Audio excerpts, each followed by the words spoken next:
El tiro por el costado. El coronel Mauro Cid, un militar acusado de falsificar certificados de vacunación a Jair Bolsonaro cuando éste era presidente de Brasil, ha terminado siendo muy importante en una investigación clave para el gigante sudamericano, el Gabinete del Odio.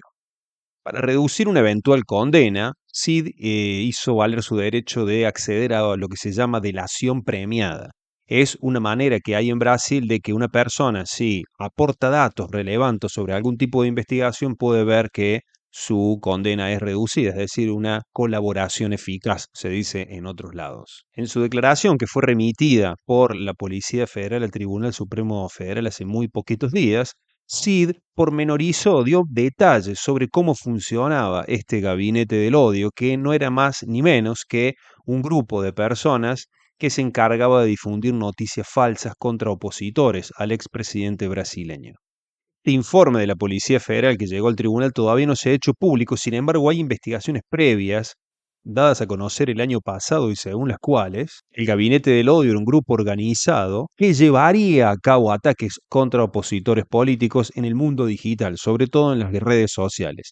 Según se indicó en las diversas investigaciones, este gabinete estaba liderado por Carlos Bolsonaro, número 2, también conocido de esa forma, el segundo hijo de Jair y probablemente el cuadro más duro dentro de la familia Bolsonaro.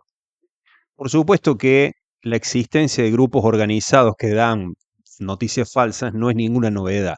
Lo importante acá es que habría sido un grupo que funcionaba desde el Estado. ¿Se acuerdan que, por ejemplo, el gobierno de Mauricio Macri también se denunció algo similar? Bueno, es importante y es relevante conocer si realmente los estados han financiado, los gobiernos han financiado grupos que funcionaban dentro del seno de esos gobiernos para atacar a opositores. En 2021, cuando ya se había iniciado la investigación con respecto a este gabinete del odio, el propio Bolsonaro negó la existencia del grupo, aludiendo a un recurso que ha utilizado en muchísimas oportunidades, la victimización. Bolsonaro dijo, la gente es perseguida todo el tiempo como si se hubiera inventado una oficina del odio. No hay nada de qué acusarnos. Es un despacho de libertad, de seriedad. Hablaba, por supuesto, de su gabinete y aludía a la idea de que a él lo perseguían porque era un antisistema. Pero la investigación de la Policía Federal indica lo contrario, indica que hay una organización, que hubo una organización detrás de estos ataques que provenían del gobierno brasileño, lo cual es particularmente, como les decía, importantes. En el informe dado a conocer el año pasado por la policía, que tiene unas 6 páginas, es un resumen de la investigación, por supuesto, y que acá hemos hecho un esfuerzo por traducirlo, dice básicamente, entre muchas otras cosas, lo siguiente. En el periodo comprendido entre 2018 y la actualidad, o sea, en ese momento 2022, en Brasilia y en otras localidades, personas identificadas en el marco de una serie de investigaciones trabajaban de forma estructuralmente ordenada, con división de tareas de producción, difusión y financiación de noticias, sobre todo en redes sociales, noticias fraudulentas, denuncias falsas de delitos, amenazas y delitos contra el honor. Esto sería calumnia, difamación e injura contra opositores al entonces presidente Jair Bolsonaro.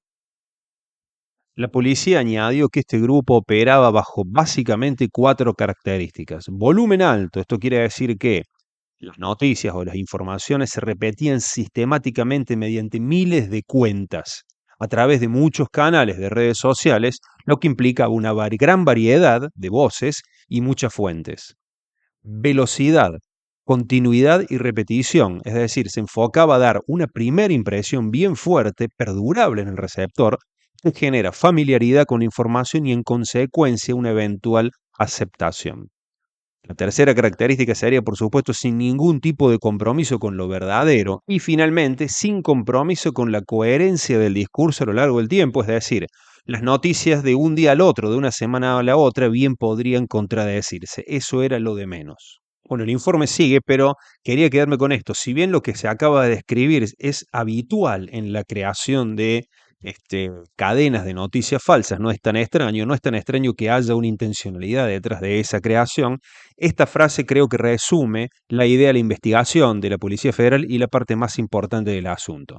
El documento dice, Sin embargo, en su conjunto, las diversas comunicaciones entre los miembros de la organización, vendría a ser el gabinete del odio, las audiencias y documentos obtenidas nos permiten identificar la estructura ensamblada, los roles de sus miembros y los objetivos perseguidos, que hasta ahora son indicadores de una actuación orquestada que practica los hechos descritos con el fin de difundir los ataques o la desinformación, creación o tergiversación de datos para obtener ventaja para el propio grupo ideológico.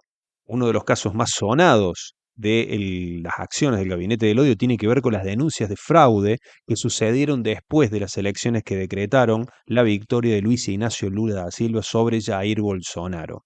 Una investigación llamada Mercenarios Digitales, que contó con la participación de medios y periodistas de varios países y coordinada por el Centro Latinoamericano de Investigación Periodística, se dedicó a analizar a personas y a empresas que trabajan de crear campañas sucias en favor de determinados grupos políticos. Uno de ellos se llama nada más y nada menos, supongo que muchos los conocen, Fernando Cerimedo.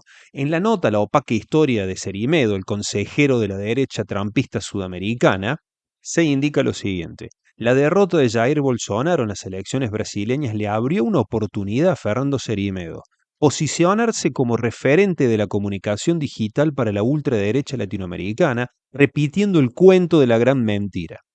Este domingo el mundo sabrá todo lo que está ocurriendo con las elecciones en Brasil. La censura y el fraude han silenciado a todo un país. Hashtag Brasil fue robado, escribió el consultor argentino en Twitter. Esa invitación sería la antesala del servicio que le prestó Cerimedo al bolsonarismo a finales del año pasado. Reunió a 400.000 personas en un vivo de YouTube para cuestionar con información falsa la legitimidad del triunfo de Luis Ignacio Lula da Silva. Recordemos que ese proceso terminó en un intento de golpe de Estado bastante grave en contra del gobierno brasileño. ¿Quién es Fernando Cerimedo? En la actualidad, Fernando Cerimedo es el jefe de la campaña de Javier Milei.